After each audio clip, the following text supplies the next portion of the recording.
Well, hey, neighbor. It's me, Angie. Come on. We're outside today. It was supposed to rain here in Mississippi today. It must be coming tonight because it hadn't made it and it's 3 o'clock p.m. But anyway, I decided to come outside. I usually like to get out when the sun's shining. So I decided to come out here today for our neighborhood chat. Because in the wintertime when it's really, really cold, I don't really get to get out very often. But as you're driving up, see there's people already coming. They already know it's time for the neighborhood chat. Make sure that when you pull in the driveway around there that you get your drink, go in the kitchen. Oh, if y'all smell something that smells really, really good, James and I are fixing homemade jambalaya today. Yes, homemade. It smells so good. I was the sous chef. I cut up the onions and the sausage and the peppers and, all that for him. And, he's the main cook, main chef. Which I don't mind doing that. I've always been the sous chef when he cooked. But today we're going to start off with our talking about our neighborhood chat. Well, earlier James and I were talking when we were cooking. And I had told him that I sent a card to one of my YouTube friends, neighbors, and she wanted another one of my stickers because she decided that she wasn't going to take the back off the sticker and stick it. She just wanted to leave it, where it wasn't, the sticky part was not open. So she texted me and asked me, could she call me? And I told her sure. And she was letting me know that she was going on a live last night and opening my envelope and wanted me to come on that live chat with them and be there while she opened my card. Well, I remembered that I sent her a card, but I didn't know which card I had sent or what it looked like or what I wrote on the inside. I really didn't remember any of it. But anyway, I sent her one of the cards that Danny May Adventures had sent, and it was a beautiful card. But anyway, she showed it and she opened it up, and I had put little butterfly stickers in there, and I had put a saying that said, change is not all bad. Change can be good. If we didn't have change, we wouldn't have butterflies. So just think about that. If we didn't have change, we wouldn't have seasons. We'd be stuck in one season, and that'd be it. There's many ways that you can use that about, if we didn't have change. But that's just two I can think of right now. We'd have caterpillars, but we wouldn't have butterflies because they wouldn't turn into butterflies if we didn't have change. We didn't have change, we wouldn't have seasons. And of course, we all look forward to spring and fall weather. Some of us look forward to summer, and I even look forward to winter. So I love all the seasons. But that's just a short little thought about change. Don't ever look at change as being bad. It could lead you into something that's something bad could lead you into something that turns out to be really, really good in your life.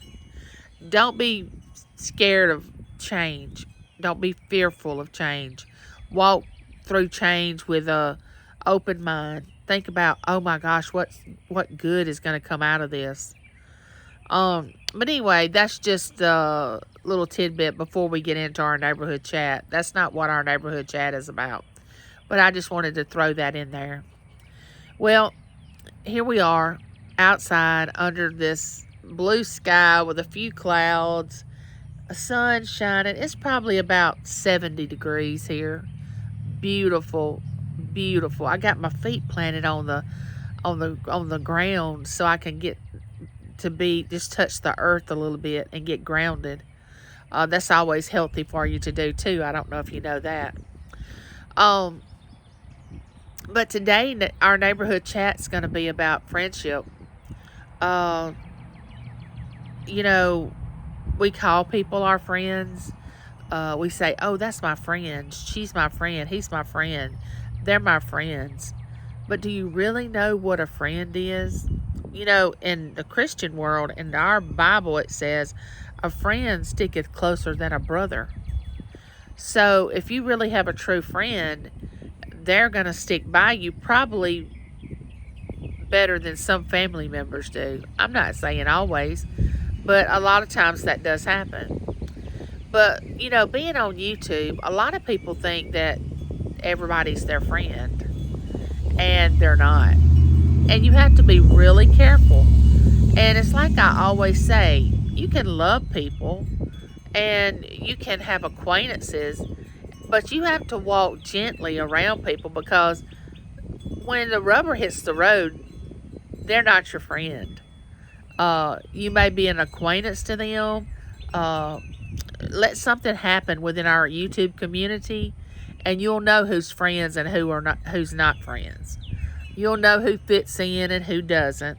You'll know what group is over here and what group is over here, which none of us should be divided. We all should be together. And in most cases, that's true.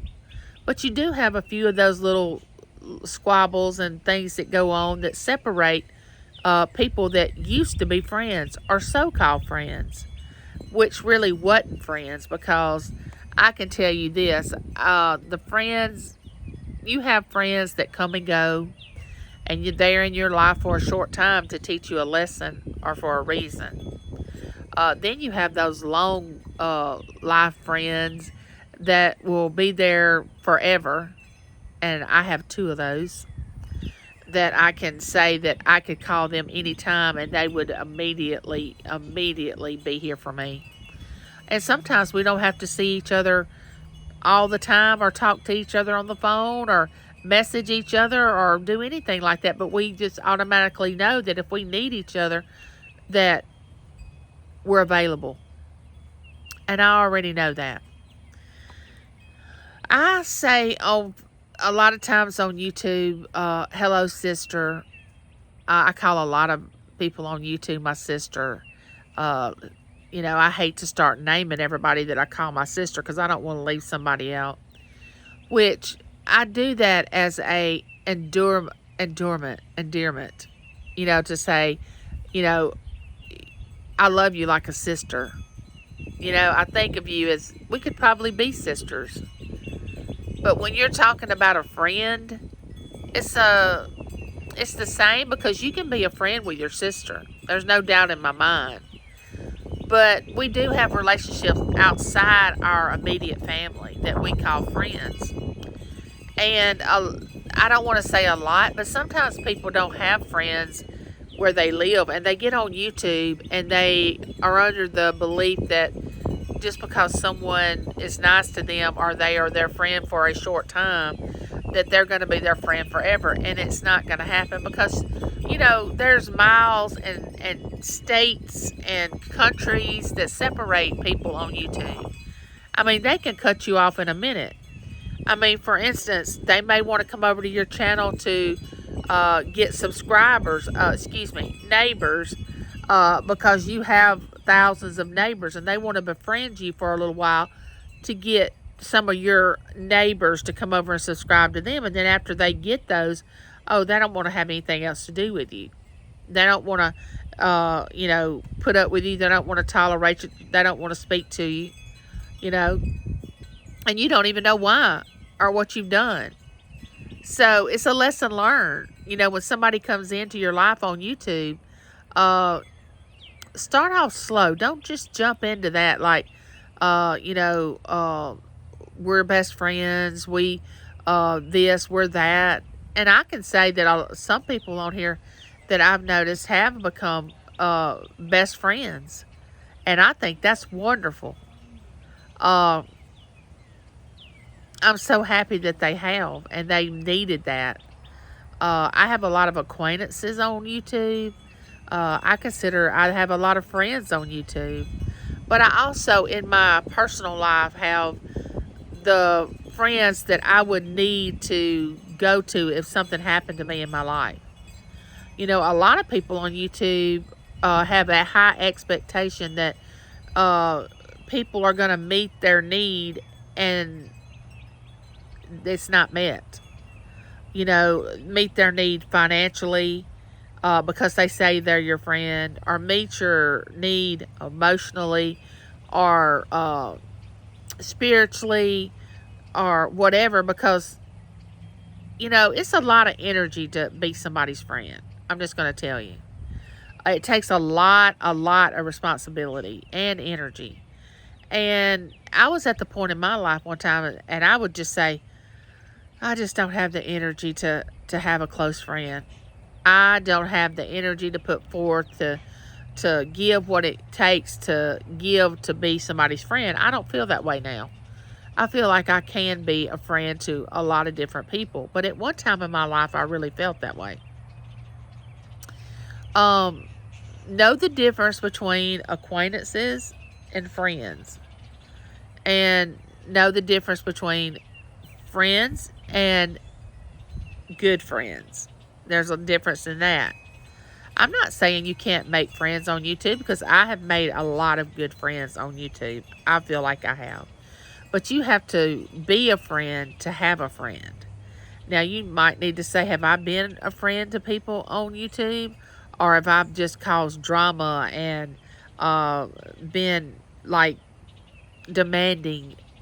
You know, some people, as soon as they might come into a chat, you know, you just get under this, what's their mood going to be today? I mean, they can drain you. Some of them want to drain you from emotionally, want to drain you from asking for financial help, want to drain you from you're not giving them enough attention.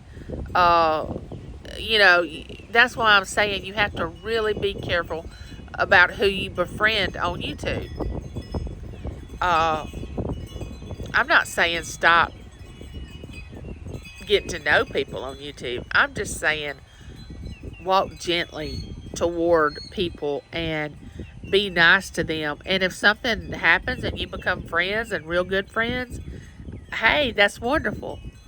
But don't just automatically just say, you know, oh my gosh, that's my best friend or that's my good friend, because ultimately, like I said, when the rubber hits the road, one thing can be said in a YouTube chat and then you got people not speaking to you.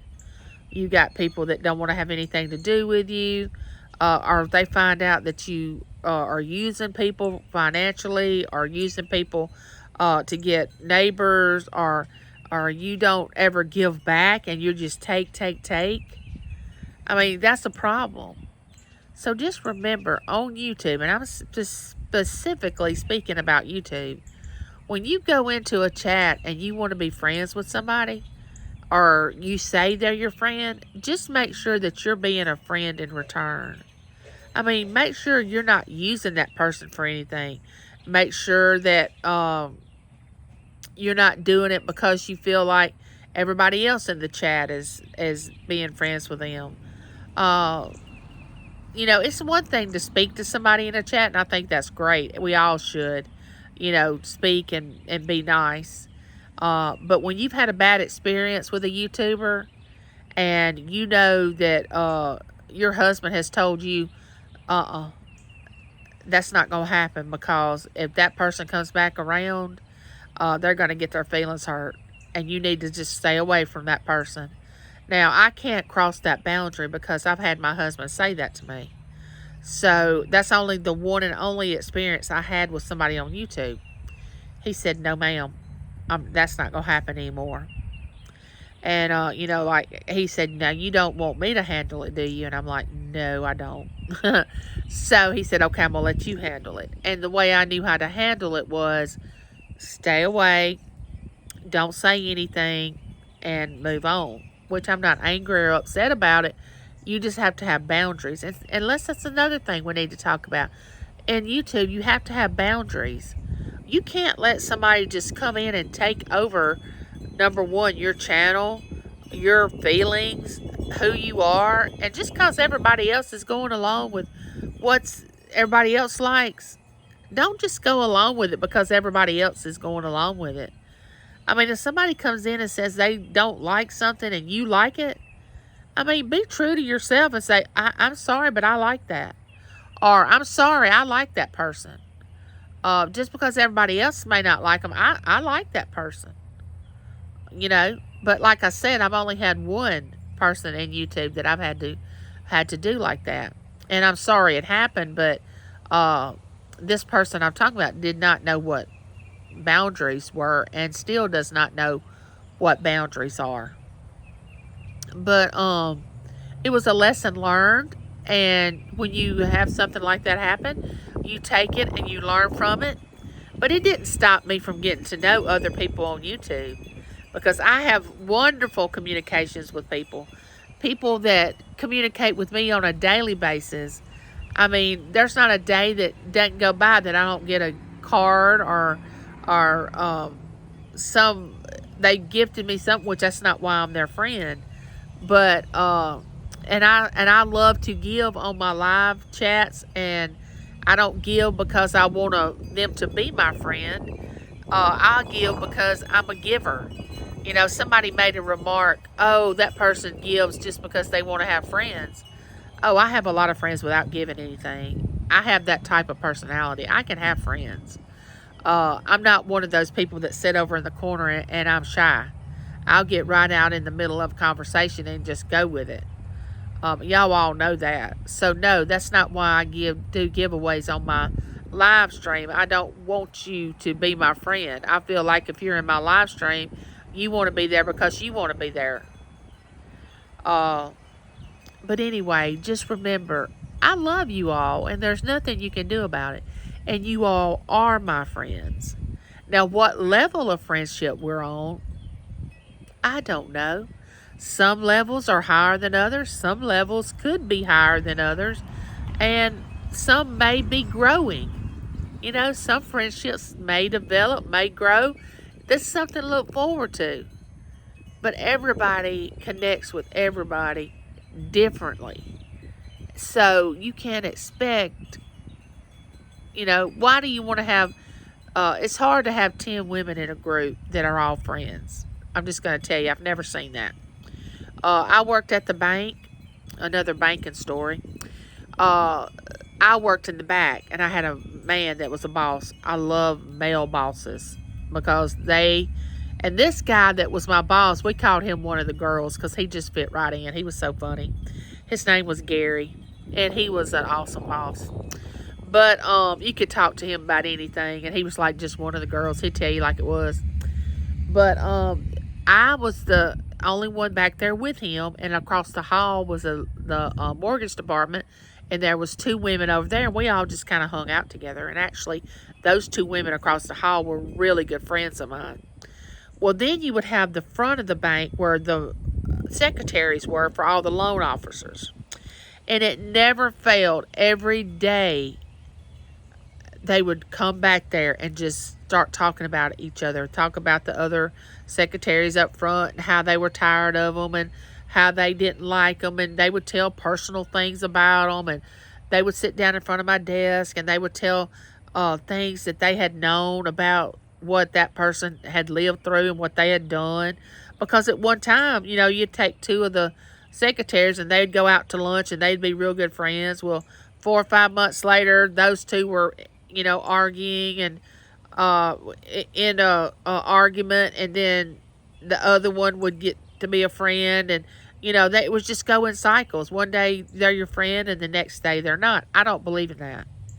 I'm not that type of person. I'm not, one day I'm your friend and the next day I'm not. I'm not that type of person. And I don't really like to be around people that are like that. And I can spot them like, I don't know what. I can spot them in a room 50 feet away, how they are. The ones that are just wanting to talk about somebody else and tell you something about their life and, the other person's life and how, they used to date this man and they've been married 3 times and, this, and this. I mean, I don't want to hear all that. I have enough to deal with in my life. I don't want to know about somebody else's things they have to deal with. So because I wouldn't get involved with taking sides with the ladies that were up front, that would always come back there, and Gary and I would just look at each other and just, when they would leave, and just laugh. It was just so funny. And because I wouldn't get involved and take a side, I became the enemy. I mean, I became the one, oh my gosh, she's not choosing. Like they were going to try to force me to take a side. And I said, look, ladies, I'm not. I'm not sleeping with any of y'all. I am up here, not up here to make friends. I'm up here to do a job. But if y'all want to be my friend, I'm all for it. But if not, that's fine too. I'm not going to lose sleep over it. And that's the same way I feel about YouTube. If you want to be my friend, I want to be your friend. And I want you to be my friend. But if you choose not to, that's just the way it's going to have to be. I'm not going to cry about it, worry about it, lose sleep over it, because I know I've not done anything. But I'm going to love you regardless if we're friends or not. I mean, that's just the type of person I am. And if you ever need to talk to me or, send me a message or want to communicate with me without communicating with me about who so-and-so's with or what they said or whatever. Now, if you want to talk to me about that and they've done something to you in a private message, I would never share it with anybody, I'll tell you that. The lady that cleans my house was here yesterday, and she's going through a divorce. It's not the same lady it's not my cousin cleaning my house anymore. It's somebody else. And one of her good friends was telling everything about what she was going through, and she was telling her friend, don't tell anybody, that I'm split up with my husband and that we're going through all this. Well, her friend was going and telling it to people. Well, she found out about it. And she said, I still love her, but she just went and said things that she shouldn't have said, and I asked her not to tell what I told her. I said, well, look here, I'll give you an example. I have 2 cousins. I love both of them dearly. They're like sisters to me. I mean, literally like sisters. One of them, I can tell anything to, and she'll take it to her grave. She will not tell it, and that's the way I am. I feel like it's your story. I'm not repeating what you tell me. It's your story to tell. Well, the other one, who is her sister, cannot hold water, as we call it here in Mississippi.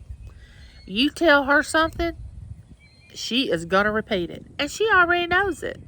Because you can say to her, I can't tell you this because you're going to tell it. And she'll say, oh, I know. I can't hold it. I know. You're right. She don't deny it. So we know and we laugh about it. Oh, don't tell her because she is going to tell it. And she will tell it. And then she'll come back to me 2 months later after something's been said around town or whatever. And she'll say, oh, I got to tell you what happened. And she'll begin to tell me, and I'll say, I've known that for a couple of months. What? I said, yeah, I've known it for a couple of months. Well, why haven't you told me? Well, they asked me not to say anything. So I didn't say anything. And she just cannot understand how people can just hold it in and not say anything. Me, I feel like, okay, they trusted me enough to come tell me a secret or something they didn't want shared. I felt like, oh man, I feel honored that they actually come to me about it and they knew that I would keep it and would not share it. But other people just, oh my gosh, they want to be the first one to tell it. They want to be the go-to. But anyway, just be careful when you're talking about somebody on YouTube that you don't know anything about. Make sure you know the whole story. Make sure that you're really being a friend. And make friends. That's what it's about. And you truly can make friends here on YouTube. Because I have. And I've made some good ones. And I plan on making more. And with that being said, neighbor, again, I love you. And there's nothing you can do about it. And we only have one life. We got to live it to the fullest. Go out. Pay it forward. Get outside. Plant your feet on the ground. Absorb the sunshine. Take a deep breath. Smile a little. Laugh out loud. And believe me, if I could dance, I would dance for y'all. All right. Like, share, subscribe. Please ring that bell so you'll know the next time I'm coming to you with a video. Don't forget to comment. You know I love your comments. Bye, neighbor.